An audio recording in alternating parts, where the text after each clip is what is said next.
अस्सलाम वालेकुम गाइस। उम्मीद करता हूँ आप लोग दुनिया में जहाँ भी मौजूद हैं खैरियत से हैं, खुश हैं और आपकी ज़िंदगी बेहतर गुजर रही है। अल्लाह ताला तमाम सब्सक्राइबर्स को, मुझे यानी सैयद उमैर अली को, हमारी फैमिलीज़ को सेहत दे, ज़िंदगी दे और हमारे तमाम कामों में आसानियाँ फरमाए। अगर आप में से किसी ने भी अब तक मेरे चैनल को सब्सक्राइब नहीं किया तो मुझे सपोर्ट करने के लिए इस चैनल को सबसे पहले सब्सक्राइब कर लें। सब्सक्राइब करने के बाद सबसे पहले ये जो लाइक का बटन मौजूद है, ये इसीलिए मौजूद है कि आप इसको प्रेस करके मुझे सपोर्ट कर सकें। आज की ये जो कहानी है, ये कहानी बहुत ही खौफनाक कहानी है और ये कहानी हमारी एक पुरानी लिसनर है, उन्होंने हमारे साथ शेयर की है।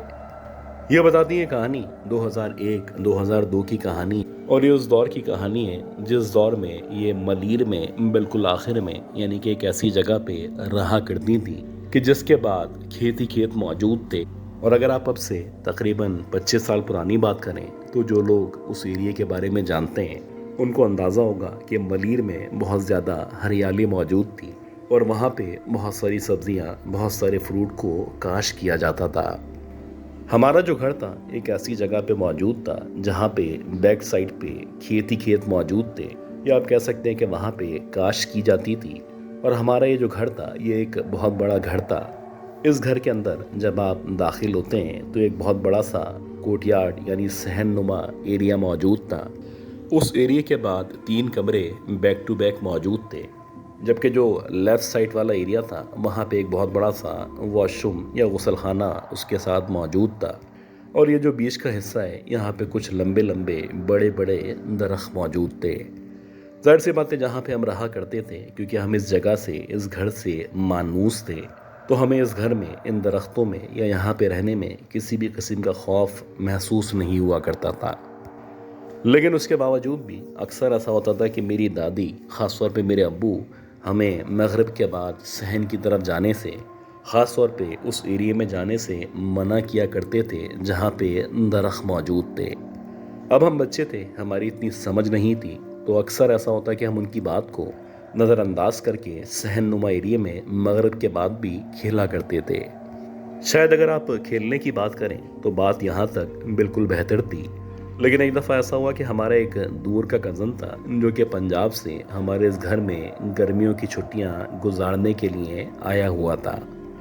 ये जो हमारा कज़न था ये बहुत चुलबुला था, बहुत ज़्यादा फुर्तीला था और अक्सर ऐसे ऐसे काम किया करता था कि जिसको देखने के बाद आप ताज्जुब का शिकार हो जाया करते हैं। हालांकि मेरी जो अम्मी थी वो मुझे ख़ास तौर पे मना किया करती थी कि इस बच्चे के साथ, यानी मेरे इस कज़न के साथ कम से कम खेला करो। ये जो बच्चा है अक्सर खेलते खेलते दूसरे बच्चों को या हमें धक्का दे दिया करता। कभी कभी तो ऐसा होता कि ये ऐसे हिस्से में या ऐसे एरिया में जाके छुप जाता कि जिस जगह के बारे में या जिस एरिया के बारे में हमारा अपना सोचना भी मुश्किल हुआ करता था। तो वैसे ही एक समझ लें कि शाम थी। शाम क्या थी, बस मगरिब की अजान हुई चाहती थी। मगरिब होने में मुश्किल से 2 या 3 मिनट बाकी होंगे। मेरा कज़न एकदम से कमरे से निकल के बाहर सहन नुमा एरिया में आया और जैसे ही सहन नुमा एरिया में आया, वहाँ पे आने के बाद उसने एतराफ़ से कुछ पत्थर इकट्ठे किए। मैं दूर से खड़ी हुई उसकी इस हरकत को ना सिर्फ देख रही थी बल्कि मैं सोच रही थी कि आखिर ये बेवकूफ़ बच्चा इधर उधर से पत्थरों को जमा करने के बाद बिल आखिर क्या करने वाला है। खैर इसी दौरानी में मेरा जो कज़न था उसने इन पत्थरों को एक एक करके ऊपर, यानी जहाँ पे लंबे लंबे घने और बड़े से दरख्त मौजूद थे, उन दरख्तों की तरफ फेंकना शुरू कर दिया। हालांकि जो हमारा कज़न था उस कज़न की मुट्ठी में मुश्किल से 5 या 6 पत्थर मौजूद होंगे। जाहिर सी बात है इतनी उम्र नहीं थी, हाथ भी बड़ा छोटा सा हाथ था, लेकिन अपने तौर पे वो बहुत ज़्यादा हाइट पे यानी ऊंचाई पे पत्थरों को फेंकने में कामयाब हो रहा था। अब इसी दौरानिए में एकदम से मगरिब की आज़ान शुरू हो गई। हालांकि मेरी खाला इत्तफाक से सहन के करीब मौजूद थी। जब उन्होंने मेरे इस कज़न को पत्थरों को दरख्तों की तरफ फेंकते हुए देखा तो उन्होंने उसको डांट के कहा कि बेटा फ़ौरन अंदर चले जाओ।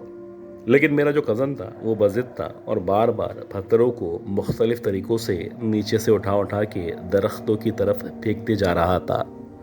इसी दौरानी में जबकि इसने जब आखिरी पत्थर को दरख्त की तरफ फेंका होगा, ऐसा लगा जैसे किसी ने एकदम से उसके दोनों हाथों को पकड़ा है, और ना सिर्फ पकड़ा है बल्कि वो हवा में 3 या 4 फीट तक बुलंद हुआ है, और किसी ने एकदम से उसको जोर के साथ या झटके के साथ दूर की तरफ थ्रो कर दिया है। देखते ही देखते मेरा जो कज़न था वो तकरीबन 6 या 7 फीट के फासले पे आके ज़मीन पे कुछ इस तरह गिरा जैसे कि उसको बाकायदा उठा के ज़मीन के ऊपर मार दिया गया हो। एक लम्हे के लिए तो मेरी भी समझ ही नहीं आया कि जो कुछ मैंने देखा है ये हकीकत है या सरासर मेरा वहम है या मुझे ऐसा महसूस हो रहा है। इससे पहले कि मेरा कज़न ज़मीन से उठ पाता, दोबारा से किसी ने उसको उठाया और उठा के कुछ इस तरह से पुरस्कार तरीके से हवा में उछाला कि जैसे कोई मामूली सी बात हो, और उछालने के बाद दोबारा से उसको ज़मीन के ऊपर दे मारा। अल्लाह का शुक्र है कि इसी दौरानी में मेरी जो दादी थी वो कमरे से निकल के बाहर की तरफ आई, और जब उन्होंने बच्चे को इस तरह से हवा में झूलते हुए या नीचे गिरते हुए देखा तो उन्होंने ज़ोर ज़ोर से आयतुल कुर्सी की तिलावत शुरू कर दी। अब जैसे ही मेरी दादी ने ज़ोर ज़ोर से आयतुल कुर्सी पढ़ना शुरू की तो वो जो भी ताकत थी, जो भी मखलूक थी जो कि मेरे कज़न को बार बार हवा में उठा के नीचे फेंक रही थी, ऐसा लगा जैसे वो एकदम से मुंजमस सी हो चुकी है। मेरा कज़न मुसलसल ज़मीन पे लेटा हुआ बुरी तरह रो रहा था। जाहिर सी बात है, जब उसको 3-4 फीट से नीचे फेंका जाए तो ऐसा लग रहा था जैसे उसको बहुत ज़्यादा चोट लगी होगी। खैर, मेरी दादी ने काफ़ी देर तक उस कज़न पे या उसके अतराफ़ में दम दुरूद किया, और उसके बाद वो उसको लेके खैरियत से कमरे के अंदर आ गईं। अब जब वो कज़न को लेके कमरे के अंदर आई तो कमरे के अंदर लाने के बाद भी तकरीबन आप कह सकते हैं कि 2-2.5 घंटे तक मेरे इस कज़न पे और हम सब बच्चों पे दम दुरूद किया जाता रहा। आप यकीन करें कि मेरा जो कज़न था इस वाक़ई के बाद ना सिर्फ सहम चुका था बल्कि उसकी जो ज़िंदगी थी वो मुकम्मल तौर पे तब्दील हो चुकी थी। अब वो इस कदर डरपोक और बुज़दिल हो चुका था कि वो इवन वॉशरूम जाने से भी अकेले में डरा करता था।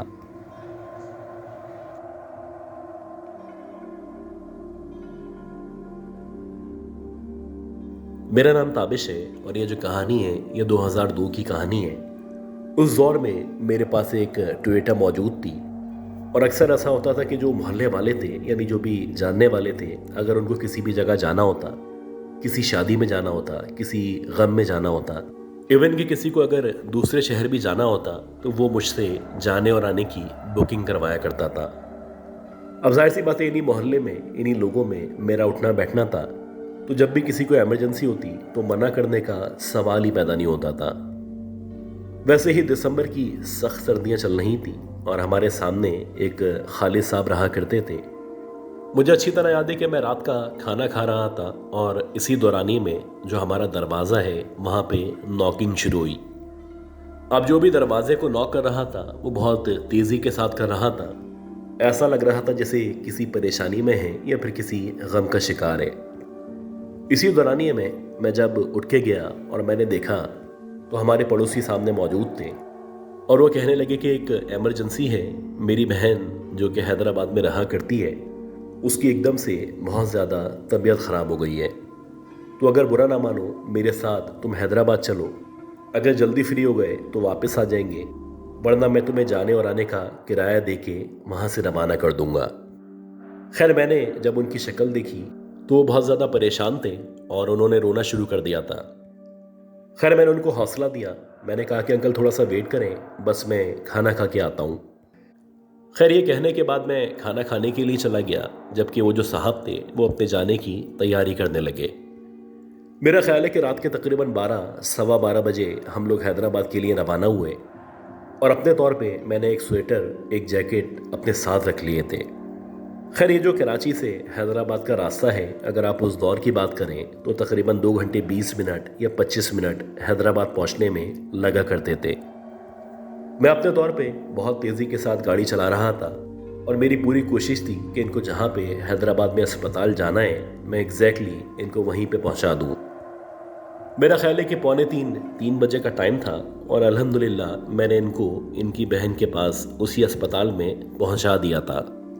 खैर 15-20 मिनट के बाद जब ये अंदर से वापस आए तो ये कहने लगे कि मेरी बहन की जो तबीयत है वो बहुत ज़्यादा ख़राब है, वो आईसीयू के अंदर एडमिट है, तो मैं तुम्हें पैसे दे रहा हूँ, तुम यहाँ से वापस कराची के लिए रवाना हो जाओ। खैर जो भी उन्होंने पैसे दिए मैंने चुपचाप जेब के अंदर रख लिए और वहाँ से फिर हैदराबाद टूल प्लाजा के लिए मैं रवाना हो गया। मुझे अच्छी तरह याद है कि शदीद सर्दी हो रही थी, इस कदर सर्दी महसूस हो रही थी, ऐसा लग रहा था ये जो जैकेट या स्वेटर मैंने पहन रखे हैं इससे मुझे कोई ख़ास फ़र्क नहीं पड़ रहा है। बहरहाल जब मैंने टूल प्लाज़ा क्रॉस किया और टूल प्लाज़ा क्रॉस करने के बाद मैं हाईवे पे मौजूद था तो मुश्किल से 10 या 15 मिनट के अंदर अंदर मुझे शदीद भूख का एहसास होने लगा। मुझे ऐसा लग रहा था कि मेरे पेट में बाकायदा भूख की वजह से जलन होना शुरू हो चुकी है और अगर मैं कुछ देर तक मज़ीद खाना नहीं खाऊंगा तो मेरे साथ एक प्रॉब्लम था कि अगर भूख लगने पे मैं खाना ना खाऊं तो मेरे पेट के अंदर अजीब सी जलन रहा करती थी और ये जो जलन थी ये तकरीबन 8-8 घंटे 10-10 घंटे तक महसूस हुआ करती थी। खैर मैंने ढाबे की तलाश शुरू कर दी और मेरा ख्याल है कि 15-20 मिनट तक चलने के बाद मुझे लेफ़्ट साइड पे एक हल्की सी रोशनी नज़र आ रही थी। ऐसा लग रहा था जैसे कोई चिराग या फिर कोई लालटेन वहाँ पे मौजूद है। उस लालटेन के पीछे एक बड़ा सा कमरा बना हुआ है। जैसे जैसे मेरी गाड़ी उस तरफ बढ़ रही थी तो मुझे वाकई में वो कमरा नज़र आना शुरू हो चुका था। उस कमरे के बाहर 2 छोटे छोटे से पलंग पड़े हुए थे और बज़ाहिर ये जो मंजर था ये ऐसा लग रहा था जैसे कोई होटल है, कोई गुज़रगाह है जो रास्ते में मौजूद है और अब मैं यहाँ पे रुकूंगा और अंदर जाऊँगा तो कुछ ना कुछ खाने का इंतज़ाम हो जाएगा। खैर मैंने आहिस्ता आहिस्ता करके मेरी जो गाड़ी थी वो मेन रोड से नीचे की तरफ उतारना शुरू की और कच्चे रास्ते से होता हुआ सीधा उस कमरे के या उस ढाबे के बाहर आके रुक गया। खैर जब मैंने अपनी गाड़ी को रोका तो गाड़ी रुकने के बाद जैसे आमतौर पे आप उस जगह का जायज़ा लेते हैं वैसे ही जब मैंने उस जगह का जायज़ा लिया तो ऐसा लग रहा था कि कमरा तो मौजूद है, पलंग भी पड़े हुए हैं और एक साथ साथ लालटेन भी मौजूद है, लेकिन ऐसा लग रहा था जैसे अंदर कोई मौजूद नहीं है। हालांकि इस कमरे के बाहर या इस ढाबे के अतराफ में कोई भी आबादी मौजूद नहीं थी, दूर दूर तक किसी के होने का सवाल ही पैदा नहीं होता था। खैर मैं एक उम्मीद के साथ गाड़ी से उतर के उस ढाबे की तरफ बढ़ने लगा और जैसे ही मैं उस कमरे के करीब आया तो कमरे से पहले एक खिड़की मौजूद थी। तो मैंने जब उस खिड़की के ज़रिए उस कमरे के अंदर झांका तो मैंने देखा कि 2 लोग जो कि बज़ाहिर बहुत लंबे लंबे लईम शईम हैं और ऐसा लग रहा था जैसे उनके जो बाल हैं वो बहुत बड़े बड़े बाल हैं। ये दोनों लोग चेयर के ऊपर बैठे हुए थे और ऐसा लग रहा था जैसे किसी बहुत ही ख़ास टॉपिक के ऊपर या किसी ख़ास मौजू पे ये लोग बातें कर रहे हैं। अब जबकि मैं उनको मुखातिब करना चाह रहा था तो उनमें से एक शख्स ने पीछे पलट के देखा। इससे पहले कि मैं उसको कुछ बोलता कुछ बताता उसने मुझे इशारा किया जैसे कि जहाँ पे पलंग मौजूद है वहाँ जाके बैठ जाएं।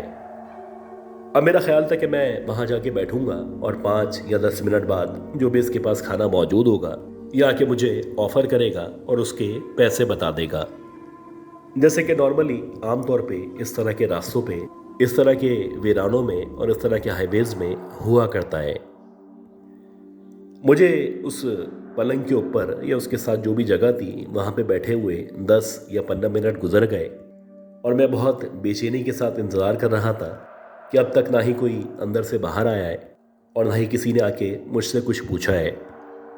जैसे जैसे टाइम गुजर रहा था वैसे वैसे मेरी जो परेशानी थी या गुस्सा था ये बढ़ता चला जा रहा था और मुझे लग रहा था कि मुझे सरासर नज़रअंदाज किया जा रहा है। अभी जबकि मैं उठने वाला था और अंदर जाके इन लोगों के ऊपर गुस्सा करने वाला था तो इन दोनों में से एक लड़का एक थाल लेके या एक ट्रे लेके मेरी तरफ बढ़ने लगा। जैसे ही वो लड़का थाल लेके मेरी तरफ आने लगा तो मुझे बड़ी हैरानी हुई क्योंकि इसने मुझसे ना ही कुछ खाने का पूछा था ना ही पैसों का बताया था। अब ऐसा तो नहीं कि मैं यहाँ पे जो भी खाना है उसको खा लूँ तो उसके खाने के बाद ये मुझसे अपनी मर्ज़ी के पैसे चार्ज करे। ये बहुत सारे सवालात थे जो मेरे जहन के अंदर मौजूद थे और मैं बड़ा हैरान था कि मुझसे पूछे बगैर बिलाखिर ये खाने को क्या लेके आ रहा है। अब जैसे ही उसने इस ट्रे को मेरे सामने रखा तो हैरान कुन तौर पे इस ट्रे के अंदर 2 प्लेट्स मौजूद थीं एक प्लेट के अंदर ऐसा लग रहा था जैसे मुर्ग छोले मौजूद हैं, जबकि अगर आप दूसरी प्लेट की बात करें तो ऐसा लग रहा था उसके अंदर बिरयानी मौजूद है। मुझे बड़ी हैरानी हुई क्योंकि ये दोनों जो आइटम्स थे ये मेरी पसंद के आइटम्स थे, और ये दोनों खाने आम तौर पे कराची के अंदर मैं तलाश कर कर के खाया करता था। मुझे बड़ी खुशी हुई, ऐसा लगा जैसे मेरी किस्मत जाग उठी है, और जो मैं खाना चाहता था वो मुझे इस वीरान जगह पे, इस वीरान हाईवे पे शहर के नरखों में शहर के जैसा मिल रहा है। अब मैंने जब उस खाने को खाना शुरू किया तो यकीन करें बिल्कुल वैसा ही जायका था जैसा जायका मुझे अपने शहर में, अपने इलाके में इन खानों के अंदर मिला करता था। ऐसा लग रहा था जैसे कराची से कोई खाना लेके आया है और यहाँ लाने के बाद उसने स्पेशली मेरे लिए बचा के रखा था। खैर, मैंने खाना खाना शुरू किया और इस दौरानिए में एतराफ़ का जो भी रौनक वगैरह थी या जो भी रोड था उस तरफ का जायज़ा लेता चला गया। मेरा ख्याल है कि 20 या 25 मिनट के अंदर अंदर ये जो खाना था मैं इसको मुकम्मल तौर पे ख़त्म कर चुका था, और अब मैं एक्सपेक्ट कर रहा था कि कोई भी आएगा और अपना जो भी खाने का बिल है वो मुझे पेश करेगा, और मैं खुश भी था कि मुझे मेरी मर्ज़ी का खाना मिला है। अब अगर मुझे 100-200 रुपये ऊपर भी देने पड़ जाएं तो कोई मसले की बात नहीं है। मेरा ख्याल है कि मैं 20-25 मिनट तक वहीं पे बैठा रहा। खाना खाने के बाद मैंने वहाँ पे सिगरेट भी जला ली, और जब तकरीबन 4:30-5 बजे का टाइम हो चुका था और मेरा ख्याल है कि फजर की अजान होने ही वाली थी, तो मैंने सोचा कि मैं खड़ा होता हूँ, जाके इससे पूछता हूँ कितने पैसे देने हैं, और पैसे देने के बाद वापस कराची के लिए रवाना हो जाऊँगा। आप यकीन करें, जब मैं खड़ा हुआ और खड़ा होने के बाद मैं उस ढाबे के ऊपर गया तो वहाँ पे जब मैंने अंदर की तरफ का जायज़ा लिया तो उन दोनों में से कोई एक शख्स भी वहाँ पे मौजूद नहीं था। हालांकि अगर कोई यहाँ से बाहर निकलता या पीछे की तरफ जाता तो ये जो एरिया था मुकम्मल तौर पे सुनसान था, वीरान था, और किसी के जाने और आने को बाकायदगी से देखा जा सकता था। मुझे बड़ी हैरानी हुई कि अभी ये दोनों लोग यहाँ पे मौजूद थे। इन दोनों में से एक शख्स ने मुझे खाना ला के दिया था। अब आखिर ऐसी क्या बात थी कि ये शख्स देखते ही देखते गायब हो चुका था। मेरा ख्याल है कि मैंने तकरीबन 20-25 मिनट वहाँ पे मज़ीद इंतज़ार किया, और मेरा ख्याल था कि शायद ये चुपके से या आँख बचा के किसी काम से किसी और जगह निकल चुके हैं। जब ये 20-25 मिनट तक वापस नहीं आए तो बिलाखिर मैंने सोचा कि अब मैं अपनी गाड़ी स्टार्ट करता हूँ और शहर की तरफ रवाना हो जाता हूँ। अगली दफ़ा जब भी मेरा इस शहर में, इस इलाके में या इस ढाबे पे आना होगा तो जो भी इनके पैसे बनते हैं वो इनको खैरियत से मैं वापस कर दूंगा। अब यह सोचने के बाद जब मैं गाड़ी की तरफ बढ़ने लगा तो गाड़ी के करीब पहुंचने से पहले पहले जब मैंने एक दफ़ा पलट के देखा तो आप यकीन करें, ऐसा लगा कि कुछ देर के लिए मेरे पैरों से ज़मीन निकल चुकी है।